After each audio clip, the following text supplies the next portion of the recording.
Amigas y amigos, muy buenas noches. Bienvenidos y bienvenidas a Tercer Debate, una iniciativa de los medios legislativos. Les contamos que hoy le vamos a dar un giro a su programa Tercer Debate, toda vez que el tema será la reestructuración de la Asamblea Nacional. Para ello hemos invitado a varios asambleístas, pocos minutos más ya nos acompañarán. Bienvenidos y bienvenidas una vez más. Esto es Tercer Debate.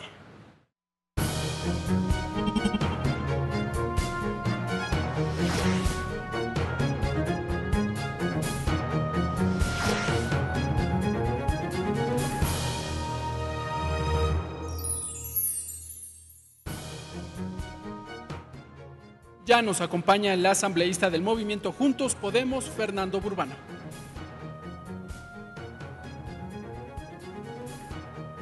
Fernando Burbano, asambleísta nacional por el partido Juntos Podemos, integrante de la Comisión del Desarrollo Económico Productivo y la Microempresa, integrante de la Comisión Ocasional para la Aplicación de la Consulta Popular.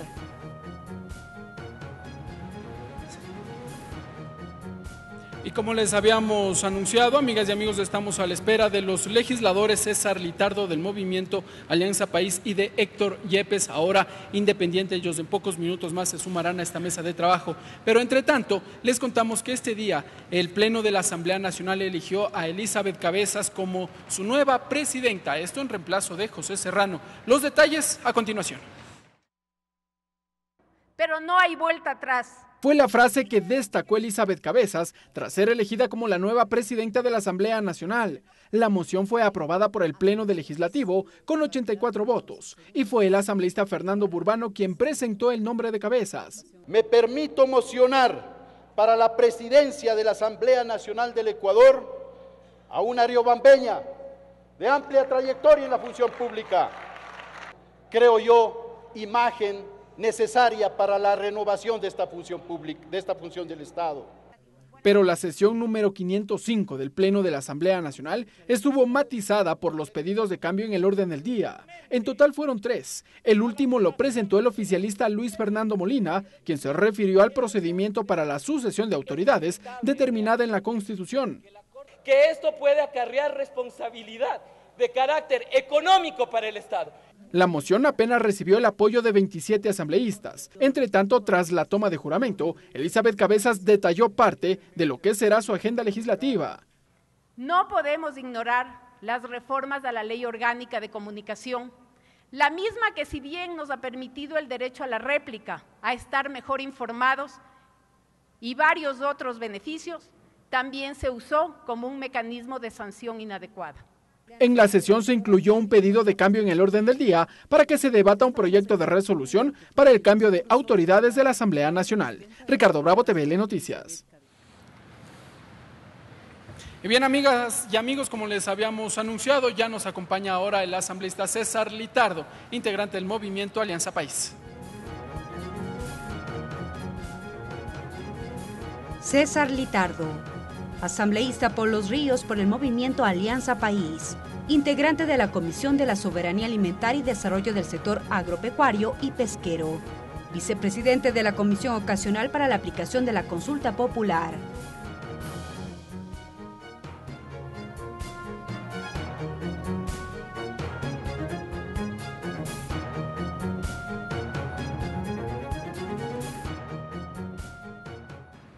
Bien, amigas y amigos, allí teníamos algunos elementos, pero nos vamos a retrotraer hasta el viernes último, en donde el Pleno de la Asamblea Nacional decidió cesar en funciones al entonces presidente de la Asamblea Nacional, José Serrano. Vamos a tener un poco más de contexto. Saludamos con nuestros invitados. Asambleísta Fernando Burbano, bienvenido a Tercer Debate. Buenas noches, gracias por esta oportunidad. Un saludo a César, a usted, Ricardo, y a toda la teleaudiencia. Asambleísta César Litardo del movimiento Alianza País, igualmente bienvenido a los medios legislativos. Buenas noches, Ricardo, buenas noches a todos los que nos ven en todo el país, a mi compañero Fernando Burbano que nos acompaña. Estamos prestos para poder conversar de los últimos acontecimientos en la política de la Asamblea. Asambleísta Fernando Burbano, recapitulemos, ¿por qué se dio esta decisión de cesar en funciones a José Serrano de la presidencia de la Asamblea Nacional? Bueno, es de conocimiento público esta suerte de diferencias personales que se volvieron en un problema ya político a nivel nacional entre el fiscal general de la Nación y el anterior presidente de la Asamblea Nacional. El razonamiento al interior del Pleno fue que se observó una inconducta política de parte del presidente de la Asamblea, quizás al extralimitar su rol de fiscalizador, pues en unos temas que debía abarcarse quizás desde otro ámbito.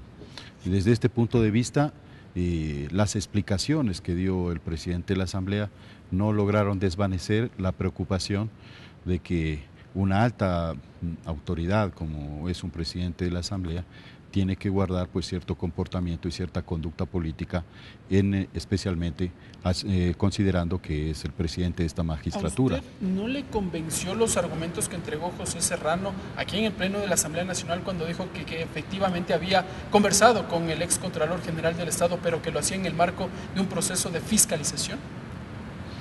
El proceso de fiscalización pues es un proceso regular que parte sobre un acceso a la información pública, que generalmente los legisladores lo hacemos a través de comunicaciones oficiales a los funcionarios públicos, de tal manera que ya está esto reglamentado. Las relaciones, digamos, personales, especialmente en la condición de prófugo de la justicia que tiene el señor Poli, dan mucho que desear. No era una conducta apropiada para el presidente de la Asamblea. Asambleísta César Litardo, entonces esta decisión que adoptó el pleno de la Asamblea Nacional también sufrió algunas observaciones, si se quiere, por parte de los mismos legisladores, pero podemos citar cuál fue el procedimiento legislativo en el cual se basó el pleno para cesar en funciones a el entonces presidente de la Asamblea, José Serrano. Bueno, creo que un poco más que el argumento legislativo o jurídico, creo que pesó más el argumento político en este contexto. Creo que la conversación o el audio que se divulgó tiene algunas implicaciones. Primero, pues me parece en lo personal que por parte del señor fiscal no se siguió un proceso correcto jurídicamente hablando, no se judicializó el audio, no se tuvo las diferentes precauciones jurídicas que deben tenerse a este nivel sobre todo. Creo que José Serrano dijo aquí en el pleno que fue él quien pidió que se judicialice el audio. Así es, esa es un poco la particularidad de lo que pasó del lado del fiscal. Del lado del señor presidente de la Asamblea, del ex presidente de la Asamblea, creo que se lamenta mucho de que haya tenido esta posibilidad de haber tenido este audio, haya cometido este error, y creo que, como manifestaba, más que un tema legislativo, jurídico, en la decisión de su cesación pesó 100% un tema político en función de lo que esto había implicado para el país. Ahora bien, asambleístas, luego de estas decisiones, finalmente el Pleno de la Asamblea Nacional decide elegir a Elizabeth Cabezas como presidenta de la Asamblea Nacional. Vamos a ver ahora un perfil de la nueva presidenta de la legislatura y posteriormente tendremos ahora las reacciones por parte de ustedes. Vemos, amigas y amigos, el perfil de Elizabeth Cabezas, la nueva presidenta de la Asamblea Nacional. Elizabeth Cabezas Guerrero nació el 14 de junio de 1963 en Riobamba. Casada, madre de 2 hijos, ama la fotografía, es economista graduada en la Universidad Santiago de Guayaquil, con una maestría en gerencia en la Universidad de Cataluña. En 2005 fue directora metropolitana de Seguridad Ciudadana del municipio de Quito. En 2007 fue designada subsecretaria de los programas sociales del Ministerio de Coordinación y Desarrollo Social. Fue concejala de Quito en el periodo 2009-2014. Se desempeñó como presidenta de la Comisión de Suelo y Ordenamiento Territorial. Como asambleísta por la provincia de Pichincha, presidió la comisión ocasional para coordinar, evaluar y dar seguimiento al Consejo Consultivo establecido en la Ley de Transporte Terrestre, Tránsito y Seguridad Vial. También formó parte de la Comisión de Gobiernos Autónomos, Descentralización, Competencias y Organización Territorial. Como asambleísta ha centrado su gestión en legislar y fiscalizar. Sus líneas de acción se basan en trabajar junto a los gobiernos autónomos descentralizados GAT en la dotación y legalización de una vivienda digna. Desde su curul, impulsó actividades de desarrollo para las personas con discapacidad en coordinación con diferentes sectores sociales. Actualmente es la presidenta de la Asamblea Nacional del Ecuador.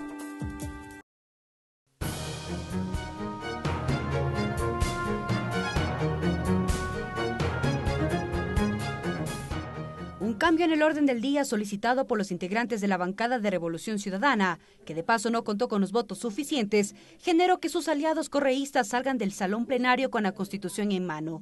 El asambleísta Juan Cristóbal Lloret criticó los procedimientos para elegir a la autoridad de la Asamblea, al tiempo que dijo: no nos prestaremos a esta ilegalidad que va en contra de nuestros principios. El retorno del viejo Ecuador, del viejo país, del viejo Congreso Nacional, y por lo tanto esta bancada no se presta a ese juego. Pese a la ausencia de la denominada bancada Revolución Ciudadana, Elizabeth Cabezas contó con los votos afirmativos para ese cargo. Tras su designación, organizaciones sociales la esperaban en la Plaza Juan Montalvo, en señal de apoyo como nueva presidenta del Parlamento. La legisladora, acompañada de asambleístas de Alianza País, se comprometió a trabajar por una nueva asamblea. Recibirán de esta presidenta el compromiso, el trabajo y la transparencia que ustedes están demandando. ¿Pero qué se le viene ahora a la nueva autoridad? A criterio del asambleísta Mae Montaño, quien también fue candidata, recibe una asamblea contaminada. Por ello, dijo, hay que reestructurar completamente el Parlamento. Necesitamos que ella legisle para el pueblo, para las grandes aspiraciones y necesidades del pueblo ecuatoriano, y que necesitamos cuanto antes proclamar esta asamblea independiente. Los cambios también traen expectativas. Según los asambleístas Fabricio Villamar y Fernando Callejas, esperan que la agenda legislativa tome fuerza. No se han procesado leyes para solucionar los problemas de seguridad y de desempleo de los ecuatorianos. Una agenda mínima en favor de los intereses de los ciudadanos del país. Este cargo recayó nuevamente en el partido de gobierno. La confianza del pueblo se ganará con actos, dijeron sus colegas de bancada, César Litardo y Ricardo Zambrano. Es necesario generar un régimen de gobernabilidad que le garantice al pueblo ecuatoriano que las grandes demandas sociales puedan ser cumplidas. Para que la Asamblea comience a dar ese giro, de poder trabajar hacia los procesos de desarrollo del país. Durante la sesión, la presidenta posesionada hizo un llamado a todas las bancadas políticas a sumar esfuerzos para trabajar en una agenda conjunta. Mariela Logroño, TVL Noticias.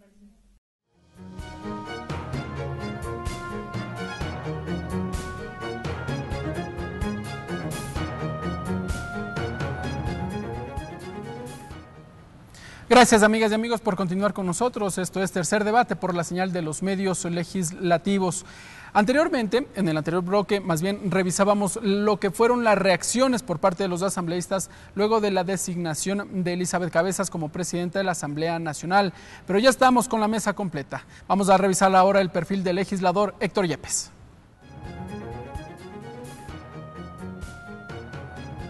Héctor Yepes, abogado, asambleísta independiente por el Guayas, presidente de la Comisión de Participación Ciudadana y Control Social. Bien, amigas y amigos, vamos a saludar con nuestro invitado, asambleísta Héctor Yepes. Revisábamos un poco lo que fue la actuación en el Pleno de la Asamblea Nacional el último viernes, cuando se decidió cesar en funciones al entonces presidente José Serrano. Posteriormente se designa Elizabeth Cabezas como la nueva presidenta de la Asamblea Nacional. Pero, ¿cuál es la agenda que le depara ahora al legislativo? Por lo menos hasta mayo del 2019, cuando, de acuerdo a la Ley Orgánica de la Función Legislativa, se prevé la renovación de las autoridades. ¿Qué tal? Buenas tardes con todos y con quienes nos sintonizan, todos los ecuatorianos. Eso es lo más importante de cara al futuro. Ya ha habido pues toda suerte de opiniones y controversias sobre la designación del actual vicepresidente de la Asamblea. Yo no voté en lo personal por ella, pero eso ya queda de lado. ¿Por qué ella no votó está por ella? Porque para mí no se trataba solo de hacer cambio de nombres dentro de Alianza País. Yo pienso que debió intentarse una reestructuración más amplia, debió plantearse incluso nombres de la oposición que puedan generar puentes de diálogo y lograr tal vez una mayoría. Pero en todo caso, eso ya está pasado.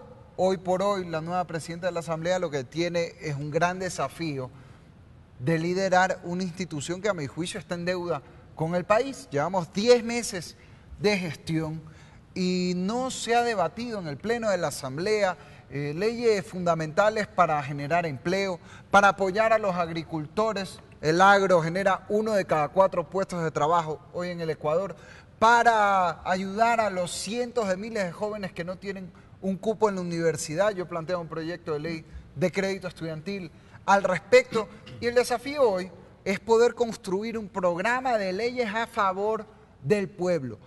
No se trata aquí de hacer cambio de fichas nomás, de que venga alguien de Alianza País a promover una agenda de partido o simplemente para facilitarle que le rueden las cosas fáciles en la Asamblea ¿Una reestructuración al presidente general? Lenín Moreno.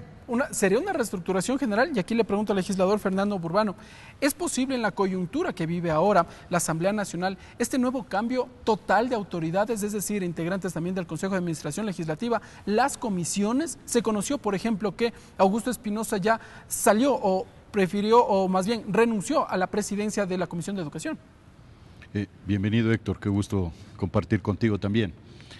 Mire, creo que la Asamblea se encuentra en un punto de inflexión. Bien lo señala Héctor, este cambio debe ir más allá de haber cambiado el presidente, que además debíamos hacerlo por obligatoriedad constitucional y legal. Lo que esta Asamblea tiene es el desafío de plantearse una agenda de cara a las necesidades del país. Y cuando decimos de cara a las necesidades del país, a los problemas que más preocupan a los ecuatorianos. Realmente tenemos una función legislativa que tiene que profundizar su relación con la ciudadanía en la generación de los proyectos de ley y también profundizar su relación con la ciudadanía en el control político. Tenemos muchas demandas desde los territorios, por ejemplo, de la implementación de las políticas públicas y de aquellos saldos pendientes que se tuvo en la administración anterior sobre las políticas públicas. Por lo tanto, es fundamental que en este nuevo periodo no solo contar con una agenda, sino también destrabar las comisiones, porque para todos ustedes es conocido que lamentablemente hemos tenido 5 o 6 comisiones que por la hegemonía o por la disposición de sus presidentes no han podido avanzar. ¿Pero cuáles son estas comisiones? De lo que se conoce, Relaciones Internacionales no ha tenido quórum y existe también allí un pedido de renuncia para su presidenta. Y Educación, que son los más conocidos, pero de ahí, por ejemplo, Comisión del Régimen Económico ha sesionado, Justicia lo ha hecho lo propio, el día de ayer Trabajadores lo ha hecho. ¿Cuáles son estas otras comisiones que no han sesionado? Mire, si usted recordará que de inicio del periodo legislativo nos enfrentamos a un primer bloqueo desde el propio Movimiento País. Lamentablemente su fractura interna cobró factura a las comisiones. Tenemos mucha confrontación, hay bloqueo, si en verdad se están reuniendo las comisiones, pero la agenda está represada. Necesitamos en esta nueva configuración de la Asamblea tener un nuevo acuerdo y un acuerdo con todos los bloques legislativos para que en cada comisión estemos determinados a aprobar de la manera más expedita y más eficiente las leyes que estén fijadas en este acuerdo. Pero más allá de eso, es necesario que en estas comisiones exista la voluntad política para procesar y por eso hay que reorganizarlas. Asambleísta César Litardo, en ese orden de cosas entonces, ¿cómo funcionará el movimiento Alianza País? ¿Ustedes estarán prestos a una reestructuración total de las comisiones o continuarán, como ha señalado el legislador Fernando Burbano, en una hegemonía por parte del movimiento oficialista? Bueno, yo creo que es importante destacar, ¿no? Creo que en este contexto actual de la Asamblea, una vez que se ha elegido su nueva presidenta, la composición política al interior de la Asamblea, tanto en el CAL como con las comisiones, ya tiene otro giro de cuando se inició este periodo legislativo. Es por eso que es importante esa reestructuración. Creo que debemos ir hacia allá en función de lo que decía Fernando, de buscar que las comisiones operen de mejor manera para poder tener la posibilidad de generar las leyes del país. Yo le voy a hacer un caso práctico. La Asamblea, cuando los asambleístas tienen la voluntad política y la voluntad de trabajar como así lo manda el pueblo, de lo que puede demostrar. Nosotros en la comisión ocasional de la consulta popular para la aplicación de la pregunta 3 y 6, tuvimos en esta comisión que cumplir una agenda muy apretada en su trabajo y pudimos trabajar con todas las bancadas de la Asamblea Nacional. Es decir, hemos hecho un trabajo que ha tenido sus resultados, que vamos a llegar al segundo debate con la fecha tope que nos habíamos propuesto en el cronograma. Eso significa que cuando hay la voluntad política, el 16 de marzo, vamos a llegar. Hoy aprobamos ya el segundo debate para su aprobación en el Pleno dentro de la Comisión. Por eso hay la voluntad política. Por eso que es necesario esa reestructuración interna, porque para que tenga la presidenta de la Asamblea tal vez una tranquilidad de trabajo en el CAL y en las comisiones. Yo digo que hay comisiones que hay que mantenerse, que han trabajado eficientemente, eso debe revisar, hacer un proceso de revisión, y las que no, en las que hay algún tipo de inconveniente, debemos buscar la manera de reestructurarnos en función de los posibles acuerdos que existan en función de que han pasado ya también algunos meses, que ha permitido que algunos asambleístas que somos nuevos en este periodo legislativo tengamos la posibilidad de conocernos y también poco ya entender con quién hay un poco más de empatía en ciertos perfiles para ciertas comisiones. Asambleísta Héctor Yepes, voy con usted ahora. Uno de los hechos que se generó durante el anterior periodo legislativo, nos referimos a los 9 meses cuando estuvo al frente José Serrano, fue la creación de comisiones ocasionales. Se crearon al menos 4. Esto de alguna u otra forma también había legisladores que criticaban esto porque no permitían el normal desarrollo de las comisiones que ya existían. Muchos legisladores tenían que trasladarse de sus comisiones especializadas permanentes a las ocasionales, por ende no daban quórum. ¿Buscarán entonces crear nuevas comisiones ocasionales o buscarán reformular las comisiones ya existentes? Bueno, primero eso hay que preguntarle a la nueva presidenta de la Asamblea, que es la que tendrá que plantear esa agenda de trabajo. Sucedió un hecho, que por lo menos usted votó a favor de una de las mociones de Alianza País. Hay muchos legisladores que ya empiezan a colegir que usted se empieza a vincular con el movimiento oficialista. A ver, con el movimiento oficialista no, yo no he votado con Alianza País, yo no voté por Elizabeth Cabezas. Lo que sí voté, porque era lo que yo mismo había planteado días antes y tengo que ser coherente, es cuando los correístas, que ya no creo que se les puede llamar oficialistas, promovieron una moción para que se verifique la constitucionalidad de la designación de hoy. Yo voté a favor de eso, pues era lo mismo que yo había propuesto días antes, porque había una duda sobre el artículo 121 de la Constitución y porque lo proponga ahora alguien que ha sido antagónico y sigue siendo antagónico a mí, yo no voy a cambiar de opinión. No, me parece que es un gesto elemental de coherencia en las actuaciones. Ahora, más allá de eso, yo creo que estamos confundiendo las causas con el efecto. No es que las comisiones ocasionales han entorpecido a las permanentes, es que se han nombrado ocasionales porque las permanentes no han estado funcionando como deberían. Y yo como presidente de una de las comisiones de la Asamblea de Participación Ciudadana, lo he dicho y lo reitero, ahora yo no tengo ningún problema en que los integrantes de la comisión que yo presido, que por cierto somos todos de la oposición y ningún movimiento tiene mayoría clara en la comisión que presido, podamos revisar y evalúen mi trabajo, pues. Y si la mayoría de la comisión decide que Héctor Yepes ha hecho bien las cosas y lo ratifica, qué bien. Y si resulta que evalúan que yo he sido un mal presidente y tengo que dar un paso al costado, pues tendré también que hacerlo. Es que debemos entender que aquí en la Asamblea no venimos a aferrarnos a tal o cual puesto. Lo importante es que se pueda viabilizar el trabajo y se puedan aprobar, como bien decían César y Fernando, las leyes que el país espera en materia de empleo, de educación, agricultura, combate a la delincuencia, derogar la tabla de consumo de drogas. Estos temas ni siquiera se han puesto a debate en el Pleno de la Asamblea y no podemos seguir aquí entrampados. Y tenemos nuestras diferencias políticas y eso es sano, además. Y seguramente aquí en el Pleno uno escuchará que el uno al otro le puede decir de la A a la Z, pero eso no puede ser un obstáculo para que se generen consensos en temas fundamentales, apoyar la agricultura, apoyar a nuestros arroceros, por ejemplo, en mi provincia del Guayas, que están desesperados porque la UNA no les compra a precio oficial y tienen que vender un quintal a 23, 24 dólares, mientras la UNA tiene arroz guardado desde el año 2014. Resolver eso no es ni de izquierda ni de derecha, ni una cuestión de estar en contra o a favor del gobierno. Yo creo que sobre estos temas va a haber un consenso mayoritario en la Asamblea, siempre que nos enfoquemos en trabajar en esto, que es lo que le preocupa al ciudadano que nos está viendo. En el procedimiento asambleísta Fernando Burbano, ¿es el momento entonces de pensar en una reestructuración total de las comisiones? Planteando estos temas que el legislador Yepes ya pone sobre la mesa de debate, temas de discusión en el agro, por ejemplo. Mire, este es un escenario, este es un espacio político. Este no es un espacio académico, es un espacio político. Acreditamos la representación de los ciudadanos. Y es evidente que hoy estamos ante la realidad de una configuración de una mayoría que pretende implementar una agenda de amplio consenso. Eso es lo que ha sucedido hoy con la elección de la nueva presidenta. Hay la voluntad política de varios sectores de destrabar una asamblea que pudiera haber quedado empantanada y caminar hacia un nuevo periodo legislativo. Desde ese punto de vista, no debemos ver algo como sobrenatural la reestructuración de la Asamblea, ni como tampoco el diálogo político. Es que se citaba bastante la ley orgánica de la función legislativa y se hablaba de que la reestructuración de las comisiones o de las autoridades de la Asamblea Nacional se debía realizar 2 años después de su elección primigenia, es decir, en mayo del 2019. Mire, está en discusión ese tema. Veamos qué resulta del debate legislativo. No nos olvidemos que el Pleno es el máximo órgano de la Asamblea y deberá tomar su resolución. Pero yo sí quisiera hacer hincapié en algo.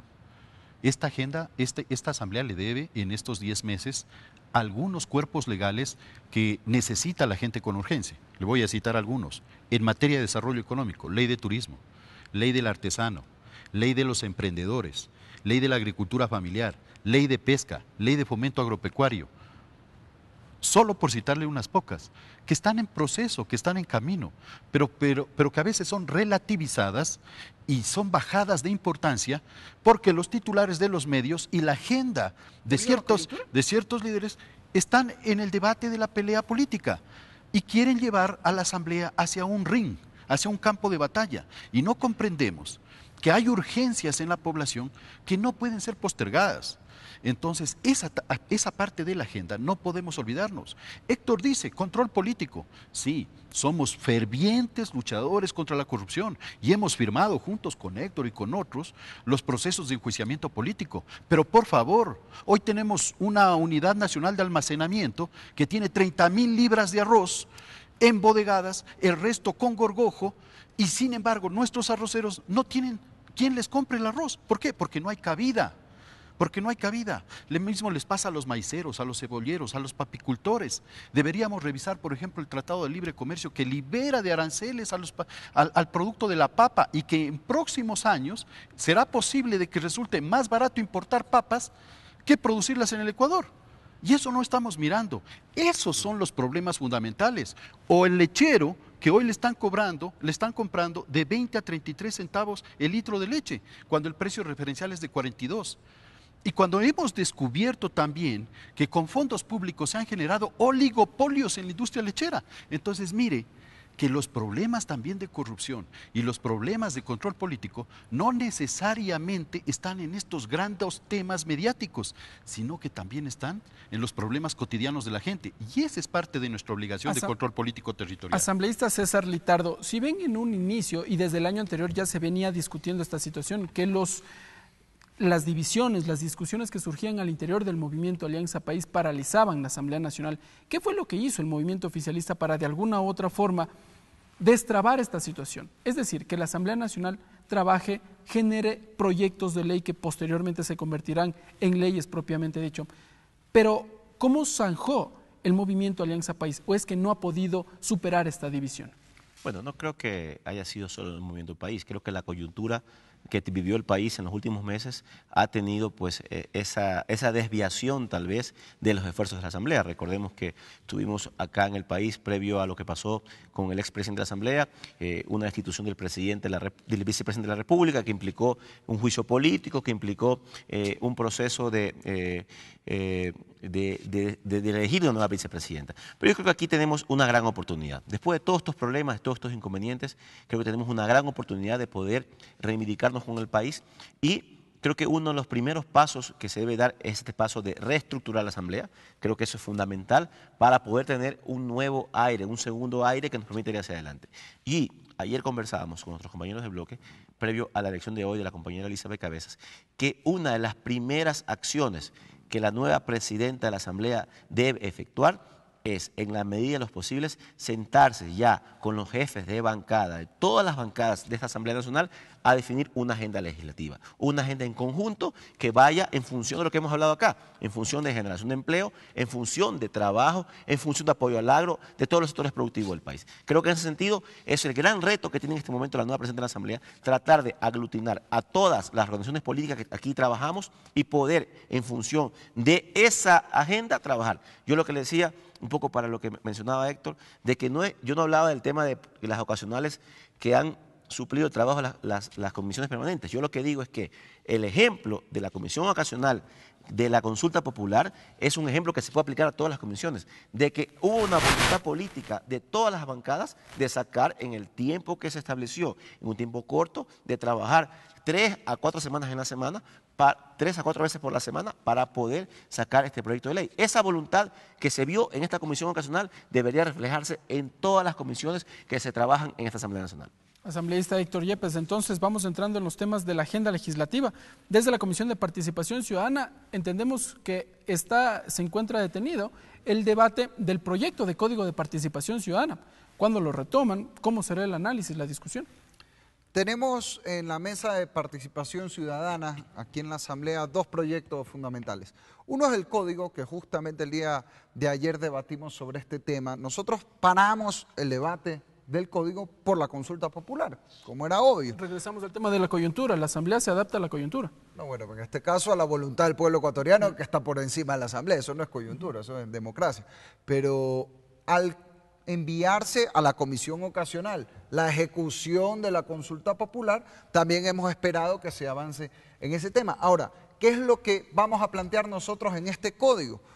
Primero, recoger lo que finalmente sea aprobado en la reforma del Consejo de Participación Ciudadana que está trabajando la comisión ocasional. Lo vamos a incorporar al texto. Y luego hay una cuestión clave que hay que reformar.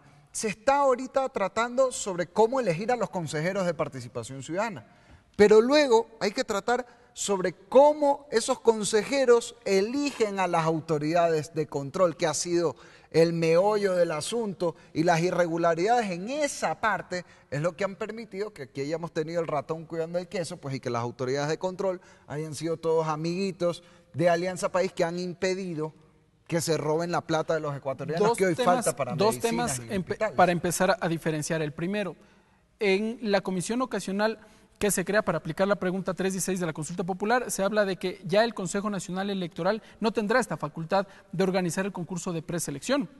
¿Cómo se detallará en el Código de Participación Ciudadana? ¿Cómo finalmente serán renovados, se entiende, después de las próximas elecciones, los integrantes definitivos de este organismo? Eso es algo que está en manos hoy de la comisión ocasional. ¿Cómo se elige a los consejeros? Nosotros podremos revisarlo después, lo que pasa es que eso no aplicaría para la elección del 2019. La pregunta ahora, a los legisladores. Para elegir a los organismos de control, que eso ya no tiene que ver el CNE, es el Consejo el que designa a Judicatura, Procurador, Defensor del Pueblo, Fiscal, Contralor, y esa indignación por las malas designaciones de esta última década es lo que provocó justamente la consulta popular. Hay que ver cómo establecer reglamentos claros. ¿Qué es lo que vamos a hacer para eso? Y ya he conversado yo con algunos miembros, llamar al Consejo Transitorio de Participación Ciudadana, que el pueblo también le encomendó hacer propuestas normativas para tener un trabajo conjunto entre el Consejo Transitorio y nuestra Comisión Legislativa que permita un consenso en estos temas, ojalá también con la asistencia de la ONU, que he visto que van a llamar justamente para esta cuestión, y podamos darle al pueblo ecuatoriano una solución que permita que las autoridades de control sean independientes y no se deban a ningún grupo de poder, para que cuiden el bolsillo de la gente y eviten la corrupción que nos tiene pues donde estamos al día de hoy. Asambleísta Fernando Burbano, en lo próximo entonces es aprobar este proyecto de reformas a la Ley de Participación Ciudadana. ¿Cómo queda entonces el informe para segundo debate? Y sobre todo el punto medular, que es el concurso de preselección, o más bien la preselección de los candidatos para el Consejo de Participación Ciudadana definitivo. Sobre este punto me parece importante lo que señala Héctor. Este es lo que se resuelve en la comisión ocasional, va a servir de, yo diría, de referente para hacer algunos cambios ya en el código nuevo. Por decir una cosa, cuando uno revisa por qué existieron funcionarios públicos ligados al anterior presidente de la República y por qué existía esta relación tan íntima, digamos, entre funcionarios de control con los funcionarios que debían ser controlados. Y es precisamente que en el modelo de elección había ciertas discrecionalidades. Entonces, cuando Héctor plantea que hay que ver hacia futuro, me parece que tenemos la oportunidad maravillosa de corregir, por ejemplo, un hecho que es recurrente, la integración de las famosas comisiones de selección. Estas comisiones de selección están formadas y además el problema que tiene mandato constitucional, deberíamos hacer una enmienda. Entonces, ¿qué es lo que sucede? Tiene 5 comisionados, 1 representante de cada función del Estado. La pregunta es, ¿qué hacen las funciones del Estado nombrando comisionados, ¿sí?, para un funcionario que los va a controlar luego? Eso es un absurdo. Y los otros 5 son ciudadanos. Pero los ciudadanos que cuando son electos resulta que son muy cercanos al régimen. Y resulta que muchos de estos comisionados luego pasaron a ser funcionarios de control. Por ejemplo, el señor Vaca, hoy fiscal, antes miembro de una comisión de selección. Ahí le van a decir, y asambleísta César Litardo, el argumento de los anteriores integrantes del Consejo de Participación Ciudadana era que, bueno, el reglamento es público y que en las bases se encontraba precisamente la conformación de estas comisiones de elecciones. El reglamento lo hacían las instituciones, ojo con eso. El Consejo de Participación Ciudadana. Lo hacía el Consejo Nacional Electoral. Entonces, ese es el problema, que precisamente ahí en el diseño del reglamento ya se diseñaba la trampa, la discrecionalidad. Eso es lo que hay que corregir. Aunque resulte ser... Por más que decían que los concursos eran transparentes, lo afirmaban. Mire, por ejemplo, hoy en la comisión con César y con los otros compañeros hemos introducido algo nuevo que de pronto puede incomodar al CNE, vedurías obligatorias internacionales y nacionales, ¿sí?, que tengan capacidad de incidencia y también impugnación en el proceso de verificación de requisitos. Imagínese usted, es decir, que vamos a tener un proceso muy observado. El problema es la transparencia. Estábamos acostumbrados a que esto se haga a cuarto cerrado y que se haga con comisiones de amigos. Entonces, mientras rompamos esta modalidad, vamos a tener procesos más transparentes. Ahora bien, necesitamos también replantear qué tipo de representación es la del Consejo de Participación Ciudadana. ¿Son representantes políticos, como los alcaldes, prefectos, concejales, asambleístas, o son representantes ciudadanos? ¿Y cuál es la diferencia? Porque esa diferencia sustancial también se deriva en la manera de elegirlos, ¿no? Porque imagínese usted, si fueran los mismos, representantes políticos o ciudadanos, obligatoriamente pues los vamos a estar haciendo campañas, haciendo oferta, promocionándose. Eso quizás va a desvirtuar o deslegitimar la naturaleza que debería tener este Consejo. Muy bien, asambleísta Fernando Burbano, asambleísta César Litardo, pero la ciudadanía en la última consulta popular lo que decidió es que sea a través de votación popular la elección de los integrantes del Consejo de Participación Ciudadana definitivo. ¿Se está interpretando esa decisión tal cual?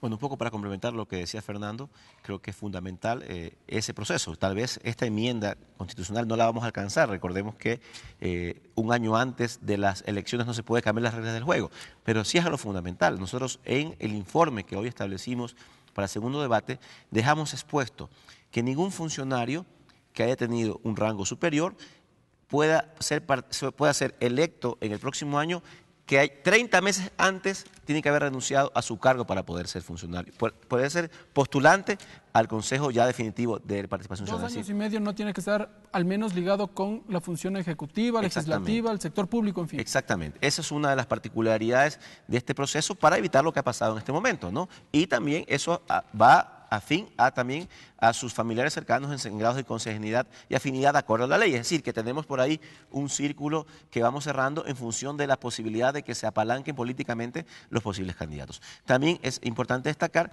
que en ese sentido nosotros lo que establecimos es que no va a haber el concurso de méritos ni en ninguna instancia, creo que es algo que también lo respetamos. Pero ¿el Consejo Nacional Electoral? El Consejo Nacional Electoral será netamente un ente verificador de los requisitos que se han establecido tanto en el anexo 3 como en el documento como tal, y en ese sentido, como decía Fernando, vamos a tener veedurías nacionales e internacionales que acompañen ese proceso.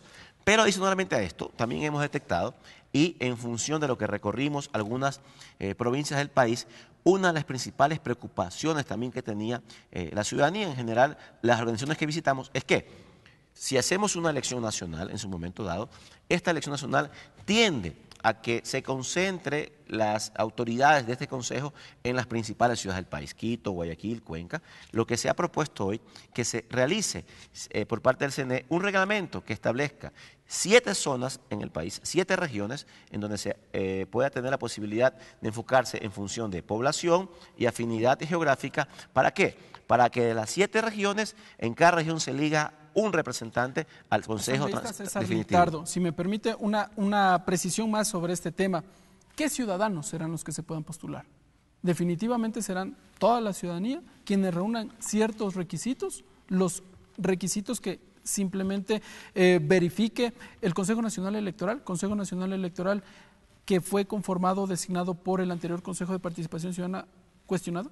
El reglamento, la ley actualmente en este momento vigente establecía que para ser candidato a ir al concurso debería ser promocionado por una organización social. En este momento hemos dejado abierta la posibilidad de que no solamente sea por una organización social, sino también cualquier ciudadano común que crea que tiene la posibilidad en primera instancia de cumplir los requisitos establecidos en los anexos 3, de cumplir o no cumplir, las inhabilidades que se han planteado en este proceso jurídico, y una vez que pasa ese proceso, dentro de su territorio geográfico podrá ser candidato a esta dignidad. Muy bien, asambleísta Héctor Yepes, nos quedan apenas 6 minutos y hablemos de un tema que también le va a corresponder a la Asamblea Nacional en este nuevo periodo, y es la fiscalización.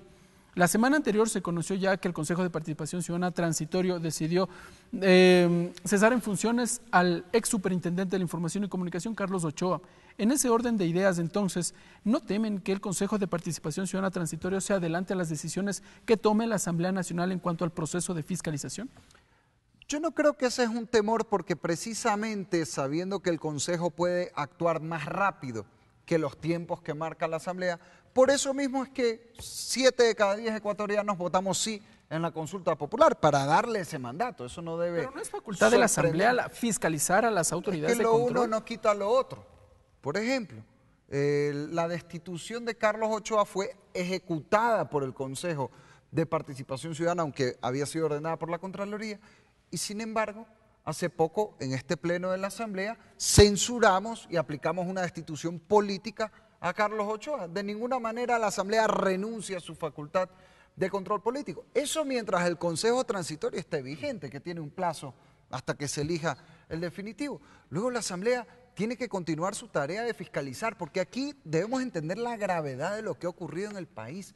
La plata que se han robado, primero que eso ha provocado que hoy nos sigan endeudando a casi $1.000 millones al mes en el actual gobierno. Ojalá eso se corrija pronto, además con una nueva ministra de Finanzas. Y segundo, esa plata que se robaron es la que falta para cupos en la universidad, para terminar obras en mi provincia, por ejemplo, el Hospital de Monte Sinaí, que tiene 5 años ya en construcción, el Hospital de Salitre, que tiene 8 años, una Escuela del Milenio en Daule que se terminó hace 1 año, pero no hay plata para pagarle al contratista y por tanto no se inaugura. Es decir, cosas fundamentales que espera el pueblo ecuatoriano que se resuelvan, y para eso tenemos que redoblar esfuerzos en materia de fiscalización y de recuperar además la plata. ¿Cómo redoblarán esfuerzos? Para eso se necesita un CAL que no encubra la corrupción. Y por eso es importante, yo creo que sí, cuando se inventaron leguleyadas para evitar el juicio a Jorge Glass,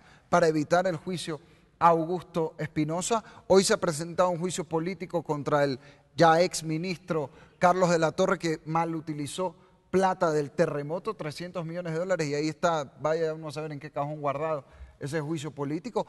Hay que promover una reestructuración, para mí, en ese sentido, del CAL, o ver si ojalá los mismos integrantes del CAL cambian su actitud.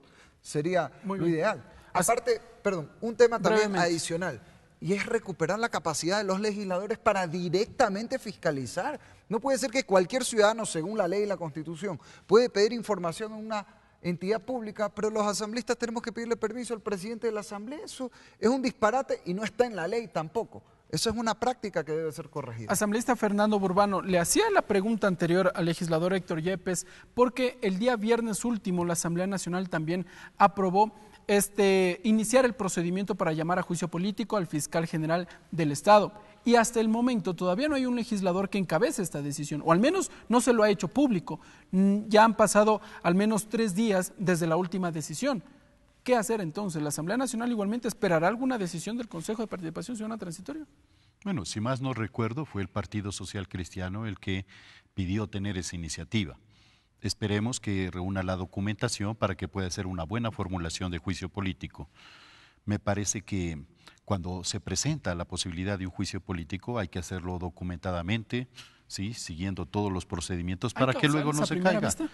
Bueno, creo que sí, evidentemente. ¿Por ejemplo? ¿No? Pienso que hay una inconducta del fiscal en materia política. No se olvide que nosotros analizamos la responsabilidad política, ¿no? Ya será la justicia la que examine su responsabilidad penal. Pero evidentemente el fiscal ha usado discrecionalmente el poder que tiene para, en unos casos, ser muy ágil y muy rápido en los procesamientos que tiene que ser, y en otros ir en modo Fonsi, despacito. No se olvide también usted que en esa famosa línea del tiempo que nos señalaba el fiscal Vaca, se le cayó milagrosamente incluir sus acciones y omisiones sobre el caso Jorge Glass. ¿Cómo así también? ¿No fue él el que lo llevó a juicio penal y luego procedió al encarcelamiento?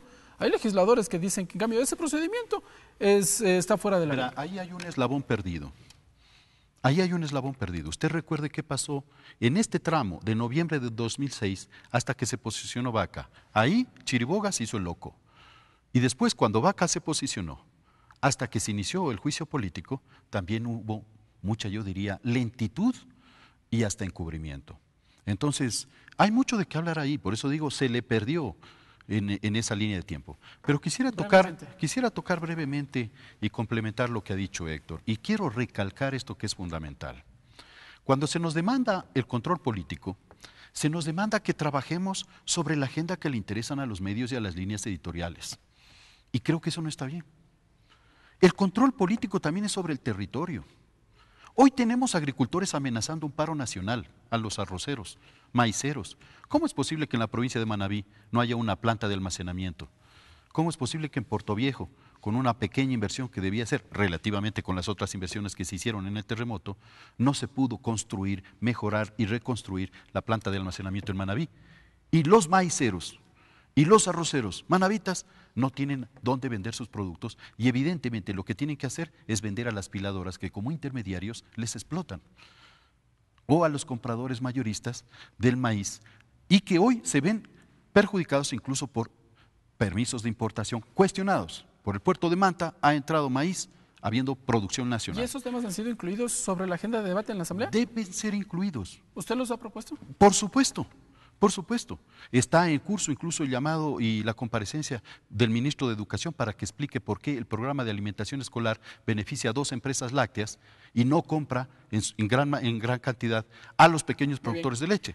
Entonces, solo quiero concluir con algo. 10 segundos. Rendición de cuentas hay que incluir y asegurar, porque ya estamos cansados de llamar a los ministros y a los funcionarios públicos a que vengan a rendir cuentas a la Asamblea con mucho trámite. La obligatoriedad de asistir a la Asamblea es urgente y necesaria. Eliminar los trámites también, y a propósito existe un proyecto de reformas en esa materia también. Asambleísta César Litardo, en materia de fiscalización, brevemente, ¿qué hará el Movimiento Alianza País? Bueno, aquí no estamos, para un poco contextualizar lo que hablamos, esta no es una competencia entre quién actúa más rápido, si el Consejo Transitorio, si la Asamblea.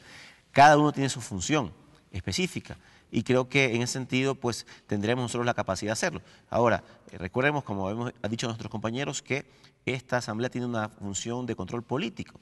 Si bien es cierto, la cesación de un funcionario, como dice la ley, nos permite enjuiciarlo políticamente un año más, un año después de su cargo, y la censura, que es lo más importante, si llegamos a la censura, va a tener la posibilidad de que este funcionario en 2 años no pueda ocupar un cargo público, que es una sanción que va implícitamente directa a este funcionario. Y también, una vez que se finalice el juicio político, todas esas pruebas que se recogen durante todo el proceso que se da en el juicio político deberán llegar hacia la Fiscalía, la Contraloría y los diferentes órganos de control para que posteriormente se inicie de ser necesario, procesos penales o judiciales en contra de estos señores. Así que, en ese sentido, nuestro trabajo tiene que estar ahí, ser vigilantes y el control político sobre los funcionarios a los cuales nosotros tenemos ese campo de acción. Gracias, asambleísta César Litardo, asambleísta Fernando Burbano y asambleísta Héctor Yepes. Gracias por estar con nosotros aquí en Tercer Debate. Gracias, amigas y amigos. Hemos intentado hacer una evaluación de lo que ha sido el quehacer legislativo en estos últimos